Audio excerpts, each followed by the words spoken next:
O Poço, filme da Netflix. Vamos começar primeiro. Eu quero dizer que eu não estava muito interessado nesse filme. Na realidade, eu nem sabia da existência do filme, em primeiro lugar, pois é um filme da Netflix e eu não tenho Netflix. Estou totalmente por fora do que tem nessa plataforma. Mas, como a gente sabe, começou um burburinho sobre o tal O Poço, e alguém falou em Don Quixote. E aí eu tive que parar e pesquisar sobre esse filme. E eu encontrei logo na primeira página do Google as principais notícias, não que eu me importe pelo que é dito ser a principal notícia, mas isso costuma nos ajudar a verificar se algo é realmente interessante ou não. Então eu decidi verificar o que se falava a respeito do filme e encontrei o seguinte: O Poço, um filme ruim, mas que diz muito sobre a atual pandemia. Isso segundo o site da Veja Abril. E isso chamou a minha atenção, pois se a Veja disse que o filme é ruim, é porque tem alguma coisa boa que eles não gostaram. A outra notícia que vi aqui diz assim: O Poço é cinema trash, nada sutil, genérico e totalmente descartável. Isso do site UOL Entretenimento. E agora a coisa ficou ainda melhor, porque se tem uma plataforma que é pior do que a Veja, é a plataforma UOL. E se eles disseram que o filme é descartável, é porque você precisa assistir esse filme. E, enfim, foi o que eu fiz. E assim a gente segue. No fim, o filme O Poço deixa bem claro que ele é baseado em Don Quixote. E para quem não sabe, Don Quixote é uma obra literária que representa o lado espiritual, o amor honesto, o ideal do ser humano, a nobreza da natureza humana, e que são valores que são enfatizados durante todo o filme. Eu não diria de forma sublime, mas eles estão lá, esses valores aparecem de alguma forma no filme. Mas o filme ele não é só baseado no Don Quixote. Como muita gente já deve ter pesquisado e já deve saber, ele tem outras referências, e as outras duas referências que se destacam mais é a Divina Comédia e, claro, a Bíblia. Bom, no início do filme, dá a entender as coisas mais óbvias, ou seja, que o tema principal é a sociedade, o capitalismo, socialismo, comunismo, pobreza ou riqueza, prestígio e status, pirâmides sociais e essas coisas. Mas, na realidade, essa é a camada mais superficial do filme. E há várias análises do filme que se baseiam de forma rasa e que limitam essa análise. Por exemplo, aqueles que fizeram uma análise do filme usando como referência Thomas Malthus. E quem foi Thomas Malthus?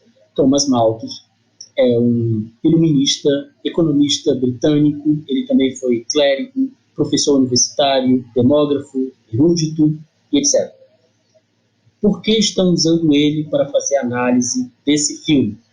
E a resposta é porque a sua análise, como seria o mundo, ele acreditava e afirmava que a população ela iria crescer tanto que seria impossível produzir alimento suficiente para alimentar um grande número de pessoas no planeta.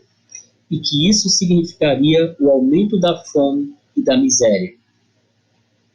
E ele diz isso no livro dele, Ensaio sobre o Princípio da População. No entanto, ele estava errado, porque hoje sabemos que Thomas Malthus está completamente errado. Uma vez que sabemos que o problema da miséria e da fome não está na falta de produzir mais comida. Pelo contrário, a tecnologia atual que nós usamos para produzir alimento, nós não só conseguimos suprir a questão da produção de alimentos, como, na verdade, conseguimos produzir mais do que conseguimos consumir. De forma que todos sabem, né, no mundo todo existe uma grande quantidade de alimentos estragados, pois muita comida é jogada fora por motivos egocêntricos ou até motivos imbecis. E para completar isso, eu gostaria de contar aqui, né, fazer aqui uma pausa na minha análise sobre o filme e contar aqui uma história que eu escutei de um senhor que disse que trabalhava na igreja. Eu não lembro a função dele na igreja, mas que quando começou ele ficou muito maravilhado com tudo que tinha lá, mas quando chegou na cozinha do local onde eles ficavam, né, com os padres, os bispos, as crianças, os aprendizes e tudo mais, era algo ainda maior do que ele tinha imaginado. E como era muito abundante a comida, eles tinham 3 geladeiras enormes de tanta comida. E também eles tinham 3 grandes freezers para armazenar. Os armários e as despensas eram sempre lotadas de comida. Ninguém ali passava fome. Mas um dia ele foi ajudar a jogar o lixo e eles colocavam o lixo naqueles sacos pretos, sabe? Aqueles sacos pretos que você compra, né, para botar o lixo. E lá ele havia pego esses sacos e levou até os lixões de ferro para jogar o saco do lixo. E quando ele jogou o saco rasgou. E para surpresa dele, era comida. Um monte de comida, toda estragada. E no lixão, né, nos 2 lixões que estavam lá, havia outros sacos de lixo, no qual ele rasgou para ver o que tinha, e todos eram de comida estragada, muita comida. E ele ficou horrorizado com tudo isso, e ele foi conversar com um dos padres, e o padre, ele consentiu que isso ocorria, explicando que era tanta comida que acabava estragando. E tudo bem, ele entendia que isso podia acontecer, é natural, às vezes em casa a comida acaba estragando, porque, né, às vezes você não consegue comer tudo aquilo, mas é uma quantidade pequena. Ali a gente está falando de uma grande quantidade. E nesse caso ele pensou assim, mas eles eram a igreja e sempre tinha pessoas com fome. Por que não doar a comida? E aí o padre, ele explicou o seguinte, sabe? É que a gente já fez isso antes. E aí fica todo mundo, o dia todo, aquela fila enorme de pessoas pedindo. É complicado. Ou seja, eles preferiram jogar comida fora do que se preocupar com os pedintes. Essa é a realidade da fome e da miséria do mundo, e não a falta de capacidade de produzir comida. Enfim, né? Dito isso, né, fica claro que Thomas Malthus estava completamente equivocado. Toda e qualquer análise baseada nisso está equivocada também. E outros, né, fizeram análise do filme usando como referência o famoso Karl Marx e a sua teoria chamada de mais-valia, que com certeza você estudou na escola ou na faculdade, pois Marx ele é vomitado em nosso ensino médio e no mundo todo de forma completamente desenfreada, como se não houvesse outros pontos de vista além do dele. Ou seja, um dos conceitos mais conhecidos dele, que é a mais-valia, né, que significa o aumento do valor de um bem ou de uma renda após a sua avaliação ou aquisição em virtude de fatores econômicos que independem de qualquer transformação, né, desse bem ou dessa renda.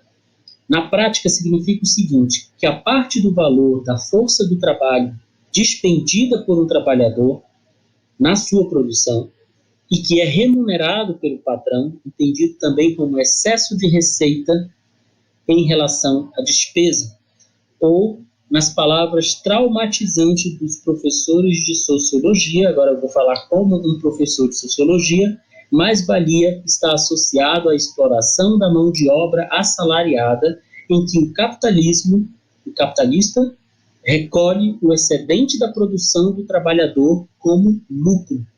Olhando dessa forma, o capitalista é visto como o vilão da história da humanidade. E o que acabou gerando essa visão de que capitalistas são malvadões que querem dominar o mundo, ficando com toda a riqueza para si.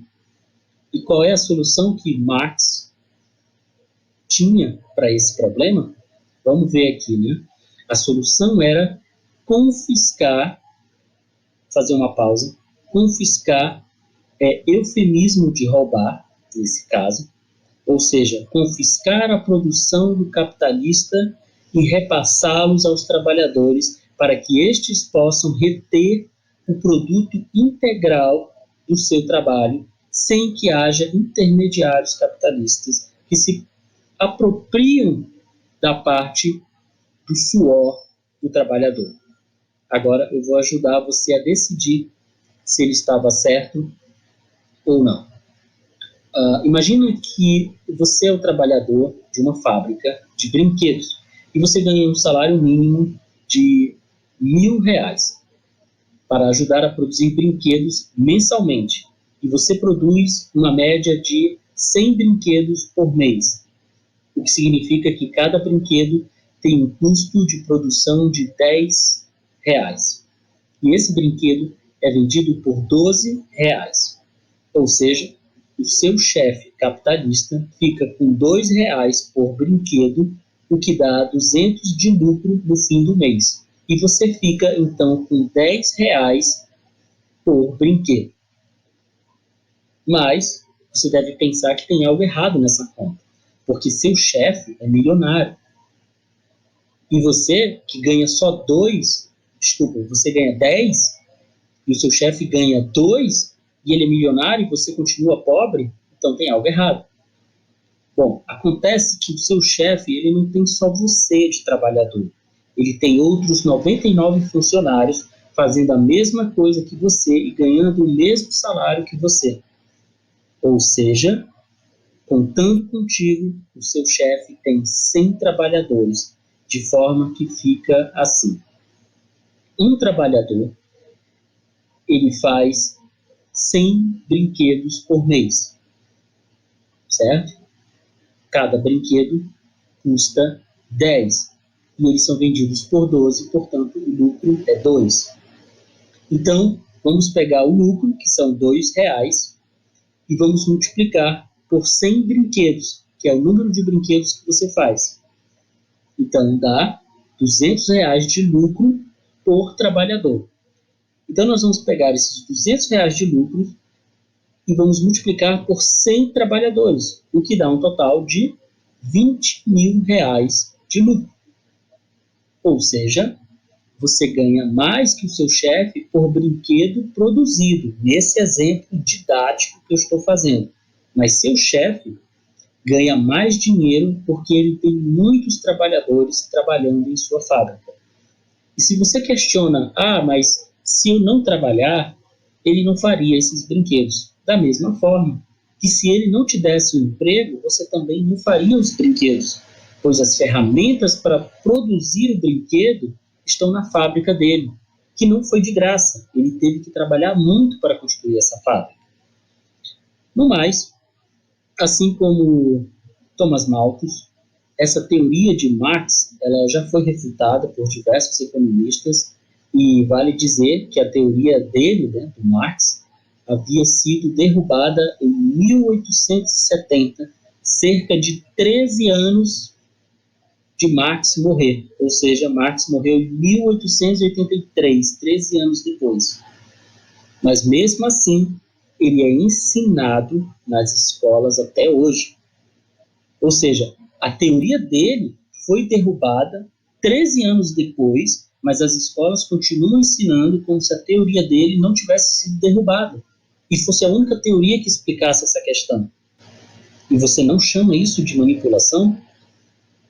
Enfim, um dos que derrubou a teoria do Marx, antes dele morrer, foi Karl Menger, que explicou de forma bem interessante.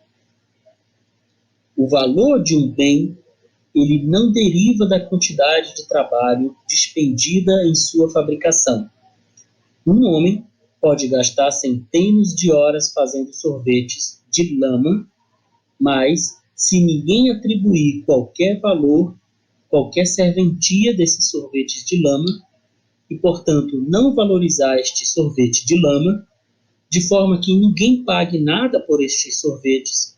Logo, esse sorvete de lama não tem valor nenhum, mesmo que o homem tenha gasto centenas de horas trabalhando nesse sorvete de lama. Assim, da mesma forma que uma beleza, o valor está nos olhos de quem vê. Eu lembrei até de um outro exemplo que diz mais ou menos assim: um homem que encontrou uma pedra na rua pode tentar vender esta pedra numa feira e alguém querer comprá-la por R$ 2. Mas ele também pode tentar vender essa mesma pedra num museu e alguém pode querer comprá-la por R$ 200. Ou ele pode ainda tentar vender esta mesma pedra numa loja de pedras preciosas. E o dono da loja pode ficar encantado com esta pedra e querer comprá-la por R$ 200.000. Enfim, voltando para o filme, isso aqui foi uma explicação longa, off-topic, mas vamos voltar para o filme. O filme, ele não é só uma crítica à sociedade capitalista ou socialista. Você percebe que quando eles tentam dividir a comida, muito além do capitalismo e muito além do socialismo, é mostrado o egoísmo humano. E o egoísmo humano é o grande causador dos problemas e das mortes, da falta de respeito e da falta de empatia pelo outro. O filme mostra, principalmente, que o socialismo na prática também não existe, porque as pessoas sem autoridade, sem ninguém para dizer o que é certo ou errado, o que é proibido ou permitido, elas acham que podem fazer o que quiser. E o que toma conta delas é o famoso salve-se quem puder. No caso do filme, a pessoa pensa: eu vou me esbaldar de comer, porque eu posso. O resto que se dane. Mas e quando for sua vez de ficar lá embaixo? O egoísmo é tão grande que a pessoa não pensa nisso, não reflete sobre isso. Enfim, em uma das cenas que mostra que o socialismo não funciona, ocorre justamente quando eles tentam implementar o socialismo, mas a perversidade do ser humano é grande demais. Então, a coisa funciona quando um dos personagens ele faz uma ameaça. Se você não dividir a comida, eu vou cagar em cima dela. Só então é que os outros decidem obedecer. É muito comum na sociedade, em geral, você queimar a língua, você menosprezar uma pessoa num dia e no outro dia é você que está no lugar dessa pessoa, sendo menosprezado exatamente da mesma forma e por pessoas que são iguais a você quando estão por cima. E, é claro, tem também uma questão abordada por um conceito psicanalítico sobre a privação, que diz que quando o humano, as pessoas, é privado das suas necessidades básicas, ele tende a agir ou se tornar um animal. No entanto, não é apenas isso. Não é só o sentimento animalesco que move as pessoas, já que as pessoas possuem ideais, que no caso do filme é o de escapar daquela situação que está vivendo, ou uma interpretação dentro da fábula do próprio filme, seria o de escapar do inferno ou de se conduzir para uma vida melhor que outrora tenha desfrutado.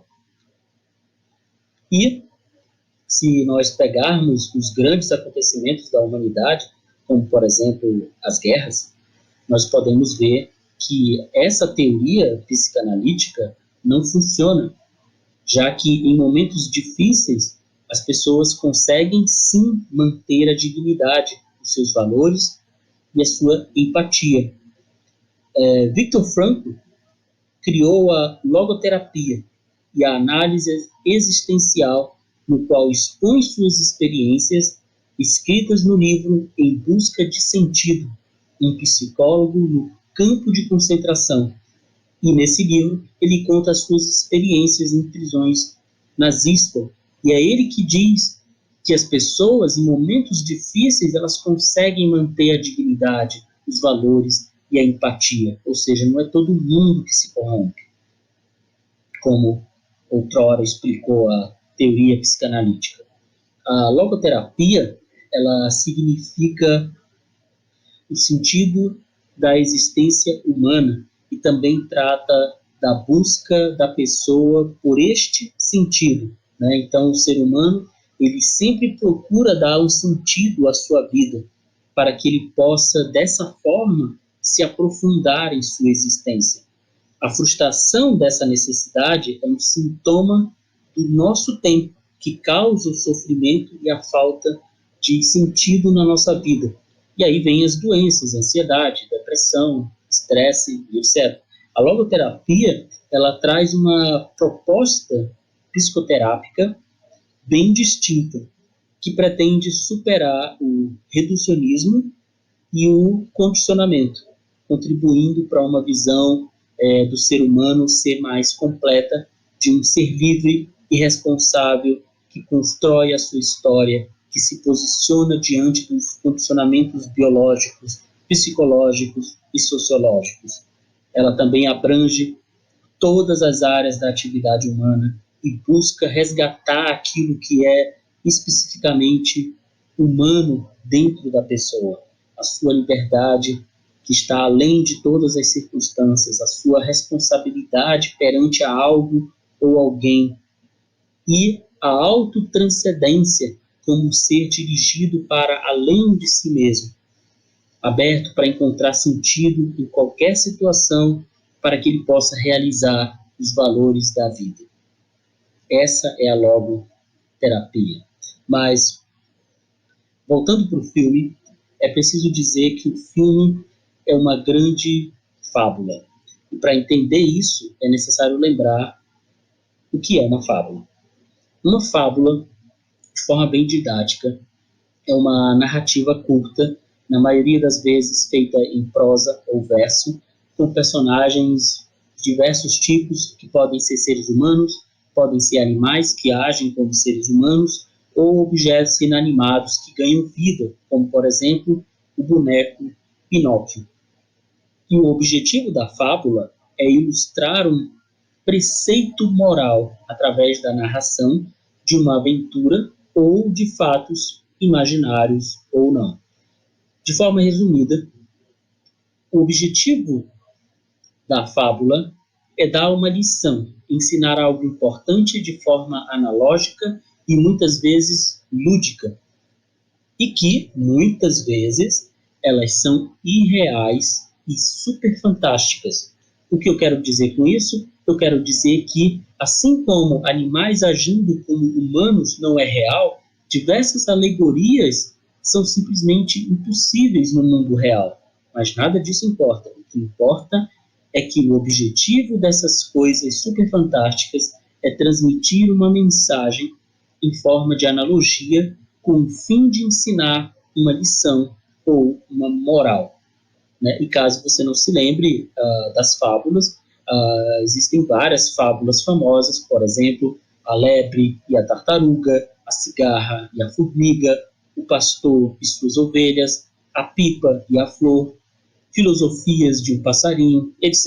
Existem várias e várias. A lista é praticamente infinita de tantas fábulas que existem. E no caso do filme, O Poço, a lição, né, como eu disse, as fábulas elas têm o objetivo de mostrar uma lição ou uma moral.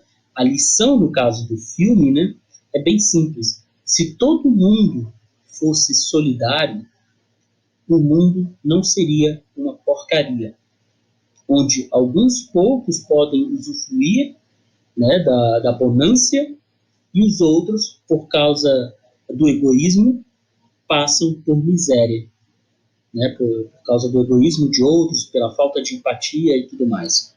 Então, para que a fábula funcione e você possa tirar dela algum proveito, é necessário ignorar algumas coisas. Por exemplo, no próprio filme, você não deve buscar explicações para a plataforma flutuante que traz a comida, né? Ela não tem nenhum tipo de cabo, não é um elevador. E no mundo real, nós sabemos que não existem plataformas flutuantes. E aí você perder seu tempo buscando uma explicação para isso no filme, né, que ele claramente se propõe a ser uma fábula, então você está perdendo tempo, porque não há explicação para isso. Né? O filme é uma fantasia, o objetivo dele não é explicar como é que a sua fantasia funciona cientificamente falando. O objetivo dele é que, através da fábula, ele vai passar uma mensagem, uma lição e uma moral. E é nisso que você tem que gastar a sua energia para conseguir entender do filme. Enfim, né? O filme ele também tem muitos símbolos, né? E a gente vai falar de alguns deles aqui, como o poço, né? A contagem dos andares, onde o topo do prédio é o 0, e o mais baixo seria o 333. E se você for ver nos prédios normais, ele é feito de baixo para cima. Ou seja, o 0 seria o térreo e o último andar seria o 333. Então, essa é uma clara referência bíblica, né, onde o 0 representaria o céu e o 333 seria a representação do inferno.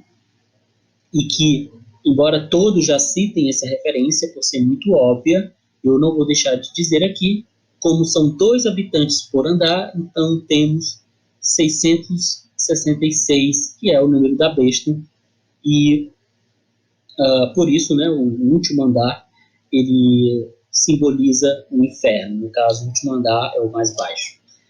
No entanto, eu quero dizer que essa referência do 666 não vem diretamente da Bíblia, uma vez que o número 666 não aparece nenhuma vez na Bíblia. Se você pegar uma Bíblia e uma tradução mais correta, esse número não aparece. Essa referência é da Divina Comédia, onde o número ele representa os níveis do inferno, um para cada pecado. No caso, os 7 ciclos, né, que no filme são representados por 333 andares. O livro, que é outro símbolo, né, o personagem principal ele leva um livro para o poço. Esse também ele é uma simbologia, ele não está ali só para dizer que o filme tem como referência Dom Quixote, mas o que representaria o livro? Então, ao levar o livro, ele está tratando de alimentar o seu espírito através da leitura, do conhecimento, da virtude que tem no livro, no caso, o livro Dom Quixote, ou seja, não é qualquer livro. Ou seja, o livro ele representa a alimentação espiritual do personagem. É como se aquele conhecimento impedisse dele se corromper. Não que ele seja perfeito, ele não é perfeito, mas permite a ele se manter na linha dentro do possível. E através dessa simbologia, o personagem ele se mantém sadio diante das bizarrices, diante da loucura, diante do medo e diante do mal. Como eu falei, ele não é um personagem perfeito, mas o livro, que é a alimentação espiritual dele, que é o conhecimento espiritual, ajuda ele a se manter o mais saudável possível. E para quem não conhece Dom Quixote, mas conhece aquela música interpretada por Maria Bethânia aqui no Brasil, que é totalmente baseada nesse trecho do livro, né? No caso ela é inspirada na versão americana da música, e no livro o trecho ele diz assim: sonhar um sonho impossível, sofrer a angústia implacável, pisar onde os bravos não ousam, reparar o mal irreparável, amar um amor casto à distância, enfrentar o inimigo invencível, tentar, quando as forças se esvaem, alcançar a estrela inatingível. Essa é a minha busca. Essa aqui é uma citação, uma das citações mais bonitas que tem no livro, inspiradoras, né? Tanto que se você ouvir a música, ela é emocionante, tanto na versão americana quanto na versão brasileira.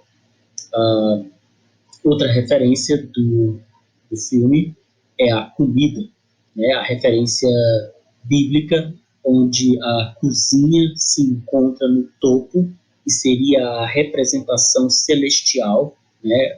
O clima lá em cima é totalmente iluminado, as pessoas elas são mais agitadas, são mais alegres, existe uma harmonia, existe uma disposição, né? E tem uma música, né? No fundo, né? Enquanto se prepara a comida, né? O que garante a animação das pessoas. Enquanto que os demais andares nós temos cores cinzas escuras, as roupas dos personagens que são aquele tom marrom apagado, né, bem sutil, e a única coisa que faz algum contraste nos outros andares é uma leve luz branca, né, que representaria um fio de esperança. E você pode notar que quando os personagens vão descendo, vai ficando mais escuro, né, ou representar, né, a escuridão mesmo, as trevas, né, você está indo para o inferno e essas coisas. Outra referência do filme, eu não vou citar exatamente como uma referência, mas nós vamos falar aqui a prisão, né, que na verdade, se você prestar atenção, não existe uma prisão, apesar de que os andares, né, da maneira como eles são desenhados no filme, eles nos fazem lembrar disso, né? Só que tem um detalhe, ninguém ali está realmente preso. Você tem que lembrar que é uma fábula, né, que está lhe passando uma mensagem, né? Cada andar, nesse caso, ele representa dentro da fábula uma casta social ou um momento que determinada pessoa usufrui de coisas boas e outro momento, né, onde essa pessoa está a usufruir de coisas ruins, exatamente como ocorre na vida de verdade. Nós já tivemos momentos da vida que podíamos mais, que podíamos comprar mais do que nós precisávamos, e também tivemos momentos que não podíamos comprar nada além do necessário. Houveram até momentos que nem o necessário nós conseguíamos, que são aqueles momentos bem ruins da vida. Todo mundo passa por isso, ou pelo menos a grande maioria das pessoas. E é o que os andares e a mudança de andar representa, momentos. Essas mudanças também são referência à roda da fortuna, né, que é tipo a impermanência da vida humana, né? A roda ela gira, né? O mundo gira e antes quem estava em cima agora pode estar embaixo, vice-versa, né? Ou como diz aquela frase, o mundo dá voltas. Enfim, outra referência que o filme trata é sobre o livre-arbítrio, né? Que essa sim é uma referência religiosa, uma referência bíblica, né? O livre-arbítrio, como sabemos, é a possibilidade de decidir, escolher, né, uma função da própria vontade, né? Ter a possibilidade de decidir algo, né? E está isento a condicionamento, está isento a motivo, está isento a causa determinante de alguma coisa. Ou seja, é a sua vontade, você pode escolher, né? O ser humano pode escolher qual é o caminho que vai seguir. Infelizmente, para muitas pessoas, né, livre-arbítrio significa ter liberdade. E muitas vezes as pessoas confundem isso com desrespeito e falta de educação. E vale dizer que a Bíblia ela não expressa livre-arbítrio, não existe essa expressão na Bíblia, né? Ela não aparece na Bíblia. Então, como é que a gente sabe que foi Deus que deu o livre-arbítrio para o homem? Aí você vai lá na Bíblia, em Gênesis 2, 16, 17, e Deus fala com Adão e diz que ele tinha uma escolha, a de não comer o fruto da árvore do conhecimento do bem e do mal. Se ele comesse desse fruto, certamente morreria. E ordenou Deus ao homem, dizendo que de toda a árvore do jardim comerás livremente, mas da árvore do conhecimento do bem e do mal, dela não comerás, porque no dia em que delas comeres, certamente morrerás.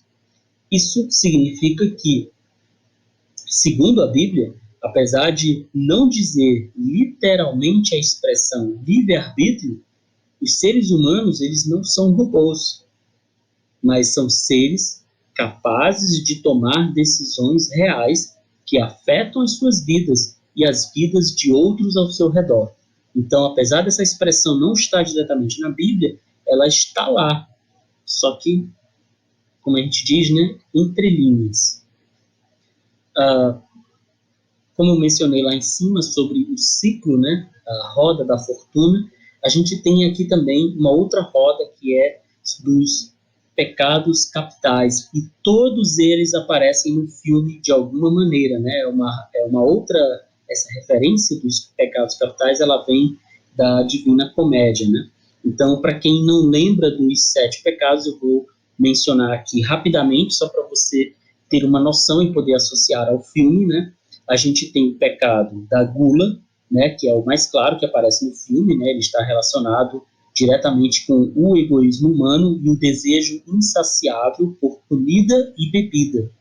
E a relação com o egoísmo, ela se dá porque o humano, né, a pessoa, ela quer ter sempre mais e mais. Ela não se contenta com, ela não se contenta, né, com o que ela já tem, né? Ela se preocupa, né, em ter mais, e ela não se preocupa com os outros que vão ficar sem. Né? Dá para dizer que também é uma forma de cobiça. Né? E a virtude oposta da gula é a temperança. O segundo pecado capital é a avareza, que é o apego excessivo e descontrolado aos bens materiais e ao dinheiro. E isso está relacionado também à idolatria, uma vez que o avarento prefere os bens materiais do que o convívio com Deus, tratando Deus como se fosse algo e tipo um objeto. E Deus não é isso. Né? E a gente vê isso no filme, tá? Existe lá o cara com um monte de dinheiro, né? Como se o dinheiro fosse serviço para quê ali naquele momento, né? A virtude oposta à avareza é a generosidade.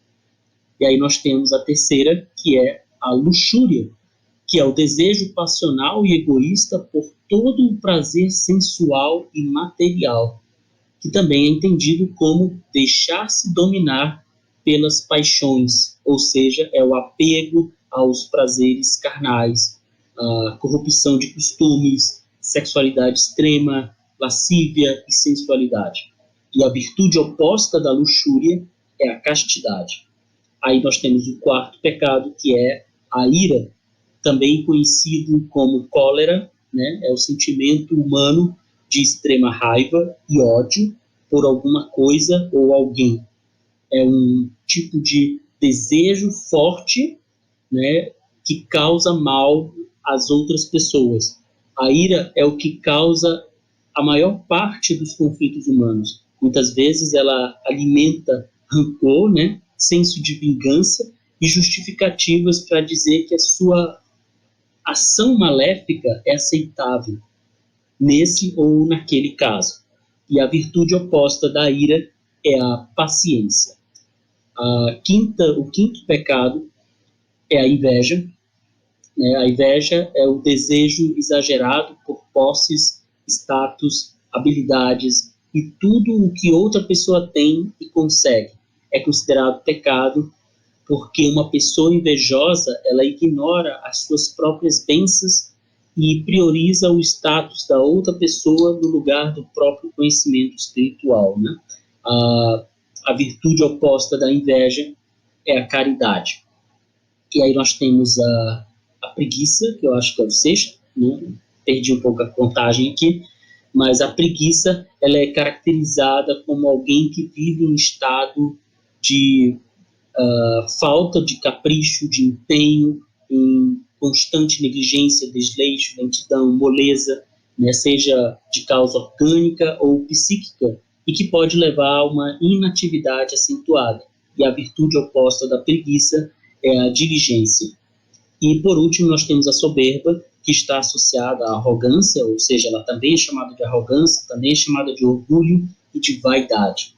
A soberba, ela consiste em ser superior a todos, como o diabo, né, ele se sentir mais alto que o próprio Deus. E a virtude oposta da soberba é a humildade. E aí nós ainda temos mais um símbolo, né, mais uma referência, que é beber o sangue e comer a carne, né? Isso acontece, né, no filme, é uma clara referência bíblica de Jesus a respeito de beber o sangue e comer a carne. No entanto, eu tenho que dizer que nesse caso é uma referência completamente corrompida, uma vez que ali se trata da carne literal, enquanto que Cristo, ao falar sobre comer o seu corpo e beber o seu sangue, a alimentação que ele trata neste ponto é espiritual e não carnal. E é por isso que esse trecho do filme é uma referência bíblica, mas é uma referência corrompida. Nesse caso, é o que faz o personagem principal se sentir uno com a carne daquele que ele comeu. Ou seja, o filme substitui a divindade de Cristo por um canibalismo carnal e que não vai levar ele a lugar nenhum. Mas é possível que isso tenha sido feito para comparar outro momento onde o personagem come as páginas do livro, né? Que nesse caso está apenas dizendo que o personagem do filme e o personagem do livro se tornam um só personagem, né? Pode ser que seja mais ou menos por aí, isso daí é a minha interpretação. Enfim, né? E por que essas referências corrompidas, né, como eu mencionei aqui, não levam a lugar nenhum, né, no caso da carne carnal e a carne espiritual, né? Então, assim, para entender isso, a gente tem que entender que Cristo mesmo, ele disse que nós só chegamos aos céus ou ao Pai através dele. Há até uma cena onde os personagens, né, pegam uma corda e pedem para ser puxado, e outros, né, personagens que estão no andar de cima, né, eles fingem que vão ajudar ele, né, e aí eles defecam, né, na cabeça dele. Essa cena, ela representa exatamente isso, que não é o outro humano que vai te levar aos céus, mas apenas Cristo, apenas Jesus. Porque o ser humano, ele é sempre falho, sempre cheio de pecado e de terror. O filme não é, portanto, fica bem claro isso, apenas uma crítica a respeito da sociedade, mas sim ele é uma crítica a respeito do ser humano, do coração humano que é por natureza perverso. O filme ele nos faz viajar até o último andar do inferno, a fim de que nós encontremos uma esperança. E eu vou finalizar aqui comentando só mais uma coisa a respeito do final do filme. O diretor do filme, ele já fez um pronunciamento explicando a visão dele sobre o fim do filme, basicamente explicando o final do filme, mas eu achei totalmente desnecessário. E o mesmo, né, ele mesmo achou isso, né, porque o objetivo dele no final é que o final ficasse em aberto para que todos que assistissem tirassem as suas próprias conclusões. Então eu acho mais interessante você assistir o filme e você tirar a sua conclusão. E depois você vai atrás da resposta dele. Eu acho isso muito justo, inclusive. Então eu não vou comentar aqui sobre o final do filme. Vou deixar que você assista e você tire a sua conclusão, né? O filme ele ainda guarda muitas coisas interessantes para que a gente possa continuar a explorar. Então eu espero que você tenha gostado e muito obrigado por ter assistido até aqui.